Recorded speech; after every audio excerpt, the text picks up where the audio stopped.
अगर इतनी जल्दीबाजी है तो आज प्रधानमंत्री जी आ रहे हैं, भंग कर दें, दोबारा चुनाव हो जाए पूरे देश का एक बार। अगर इतना ही जल्दी है वन नेशन वन इलेक्शन के लिए, तो ये समय, इससे अच्छा क्या समय मिलेगा कि जब हम संविधान पे चर्चा कर रहे हैं, बहस कर रहे हैं, तो आज ही अपनी भी सरकार और पूरे देश की सरकारें भंग कर दें, दोबारा चुनाव करा दें, अगर इतनी जल्दी है तो। केंद्रीय कैबिनेट ने देश में वन नेशन वन इलेक्शन के बिल को मंजूरी दे दी है। इससे पूरे देश में विधानसभा और लोकसभा के चुनाव एक साथ कराने का रास्ता साफ हो गया है। केंद्र सरकार इस बिल को अगले हफ्ते संसद में पेश करने पर विचार कर रही है। इस मामले को लेकर समाजवादी पार्टी के नेता अखिलेश यादव का बड़ा बयान सामने आया है।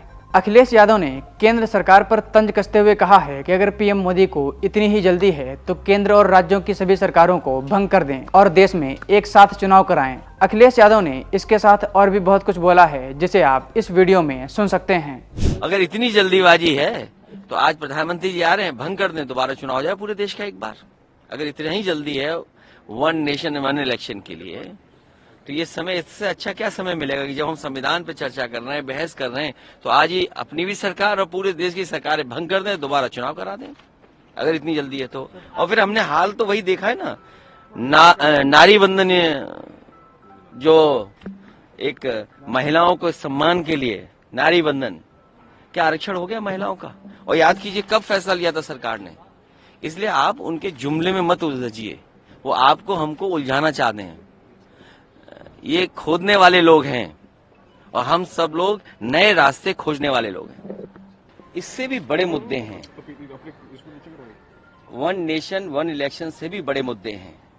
आज हमारे किसान की क्या हालत है। दिल्ली के बगल में नोएडा के हमारे किसान अपनी मांगों को लेकर के सरकार के खिलाफ आंदोलन कर रहे थे, उन्हें जेल भेज दिया गया है। सुनने में आया है जो मिलकर के उनसे आए उनके एडवोकेट, उन्हें एकांत में डाल दिया। बताओ, किसान लीडर्स को काल कोठरी में डाल देना, उनसे किसी को मिलने नहीं देना, उनके साथ अन्याय अत्याचार करना, उनके परिवार के लोग सदस्यों को भी नहीं मिलने देना। सोचिए, दिल्ली के बगल में अगर किसान अपनी मांगने आए तो उनके साथ ऐसा व्यवहार उत्तर प्रदेश की सरकार कर रही है। और आपने देखा, किसान वर्षों बैठे रहे अपने एमएसपी के लेकर के और उन कानूनों को वापस करने के लिए। लगभग 1000 किसानों की जान चली गई। ये मुद्दे बड़े हैं। आय दोगुनी कहां हो गई?